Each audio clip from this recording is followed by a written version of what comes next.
ini kemarin mungkin ada abang kan juga sudah ada ikut ya di acara webinar Health Talks ini ya, jaga ginjal, jaga kualitas hidup. Jadi ini kemarin dibawakan oleh Dr. Deska Medika Hartanto. Dia merupakan spesialis penyakit dalam dan konsultan ginjal dan hipertensi. Nah ini namanya dokter sekali ya kan, Deska Medika Hartanto ya. Namanya dokter Deska Medika. Memang jadi dokter. Iya. Jadi di sini itu kemarin pembahasannya mengenai menjaga ginjal, menjaga kualitas hidup. Nah, kita kan tahu nih bahwa dalam keseharian kita di kantor ini pasti kita sering mengabaikan hal-hal yang simpel sebenarnya. Contoh yang paling gampang lah, berapa banyak Mbak Tania minum air putih hari ini?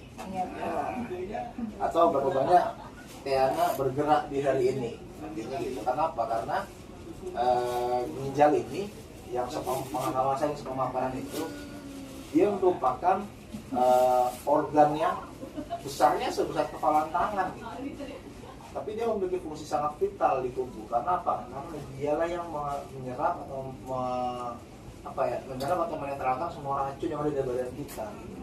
Jadi kita minum itu kan berapa liter sih sehari maksimal gitu. Dia sampai minimal 2 liter lah ya, 2 liter sehari. Nah, namun ginjal ini itu memproses darah itu berkali lipat dari situ gitu, untuk mendapatkan darah yang bersih dari racun. Akhirnya nanti diedarkan ke seluruh tubuh gitu.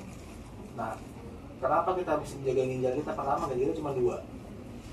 Dan dia memiliki nilai ekonomisnya sangat tinggi ya. Kalau dijual pun mahal ini kan. Karena orang ketika kita sudah rusak ginjal ini, ya fungsi kita akan berkurang setengah sebenarnya. Itu akan mempengaruhi dalam pola hidup kita. Makanya pertama yang konsumsi untuk menjaga ginjalnya yang lebih tepat pertama adalah mungkin dengan konsumsi air minum ya. Pertama air putih ya secara teratur.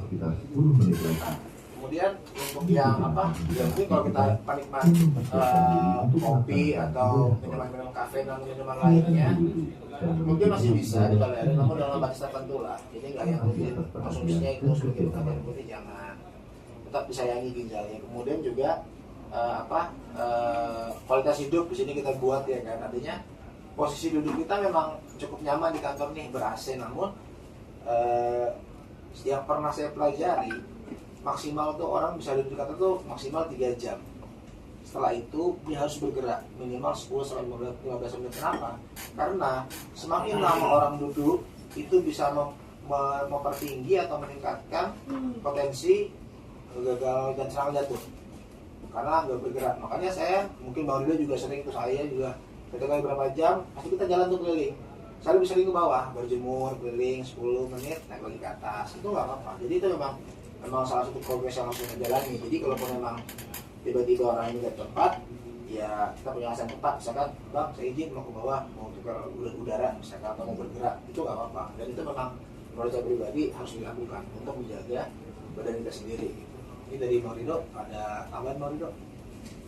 Ini materi ini sebenarnya kemarin saya nggak ngikutin ya, cuman kalau melihat dari situasi kondisi sekarang, kita lihat di media sosial segala macam, ini gagal ginjal ini sekarang udah menyerang anak-anak ini banyak.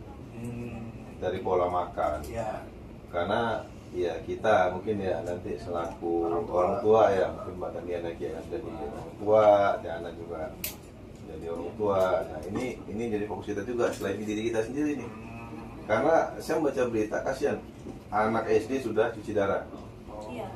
Nah itu sudah beredar, sudah santer ini. Jadi sekarang mungkin jadi concern dari Kementerian Kesehatan juga memberikan edukasi kepada wali murid ya, terutama kita ya, bagaimana cara menjaga pola makan anak ya selain kita. Nah ini kan kenapa anak ini kan generasi muda nih, generasi penerus. Nah saya tuh di rumah tuh juga setelkan tuh kepada istri itu.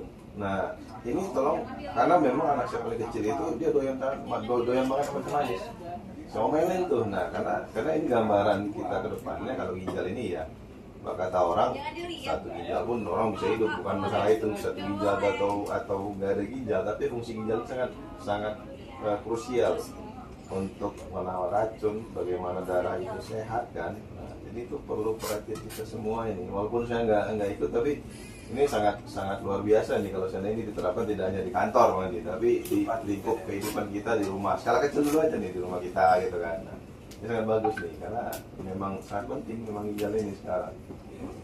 Seperti itu Bang Andi mungkin dari saya. Oke, berarti memang jadi hal-hal yang disampaikan di kantor ini pun bisa merambah ranah ke rumah juga ya. Iya. Bisa di kehidupan pribadi kita ada terapin juga ya kan. Jaga menjaga kesehatan itu. Oke, dari Tiana atau Tania mungkin? Kalau dari aku, karena kita lebih lama di kantor ya daripada di rumah, jadi memang ini sangat bagus ada webinar seperti ini. Jadi kita di kantor itu memang harus benar-benar tadi yang seperti yang tadi disampaikan, minum air putih dan menjaga badan untuk tetap aktif bergerak yang karena kita nyaman juga duduk di kantor di parlemen tuh sangat nyaman. Jadi itu memang harus diingatkan. Jadi mungkin kita harus saling mengingatkan juga Bang. Jadi kalau jatuh siap jam 10 masuk bendera apa sama? Habis lagu turun ke bawah semua 15 menit ya. Iya gitu. Untuk minum air putih juga sama pola makan juga kan kita sering pola meeting gorengan gitu. Udah jarang gorengan. Iya. Namanya kayak Iya. sama-sama juga. Gitu sih, kalau di kayak mungkin kita bisa saling mengingatkan keselamatan karena kita lebih lama di kantor daripada di rumah. Dari sana mungkin Ya, kurang lebih mirip juga sesuai topiknya ya ginjal, karena kalau kebanyakan duduk kurang aktivitas ditambah kurang minum air putih itu bisa bikin batu ginjal juga ya. Terus mungkin ini kan seputaran ginjal, tapi ada beberapa dampak yang saya rasakan setelah bekerja seharian dari pagi sampai malam di ruangan ber-AC tutup gini. Ternyata dampaknya bukan hanya soal ginjal saja, tapi beberapa penyakit lain, terutama untuk tulang. Nah, tulang kita itu ketika kita kurang kena matahari itu bisa keropos. Nah, salah satu faktor penyempitan tulang belakang apa itu semuanya itu karena kurang vitamin D juga. Jadi misalnya nih tidak usah lama-lama, 10 sampai 15 menit saja dari matahari jam 8 sampai paling lat jam 11 lah. Itu 10 sampai 15 menit aja kita di bawah aja udah ke situ naik lagi, itu udah sangat membantu buat kekuatan tulang-tulang kita seperti itu. Itu aja sih kalau dari saya. Berarti nanti bisa dijadwalkan Norido untuk bertahap. Ya turun dulu sih, kita mungkin kosong kan tahun. Iya, bagus itu. Makanya berbarengan jalan kita. Kita latihan 1 minggu aja di lapangan. Nggak usah terlalu hitam. Karena ini Saya Pak, sampai jam 12 saya kayak hitam. ya karena gini, kalau menurut saya itu bagus untuk penunjang kinerja kita, karena kalau kita sakit nanti kasihan rekan kerja yang lain, akhirnya kerjaan kita diambil alih oleh. Nah, tapi kalau kita semua sehat dan saya. Ya, saya juga, karena saya juga sama sakit tulang kayak gitu. Nah, tapi kalau kita adakan seperti waktu-waktu itu sempat 10-15 menit berjemur bawah atau apapun itu, niscaya kita semua sehat, akhirnya kerja juga jadi baik. Luar biasa. Ini bos turun ke SDB Bang Rido, agar kita jam 10 tuh bawa berjemur semua. Oke, kemudian untuk yang sesi webinar Health Talks ini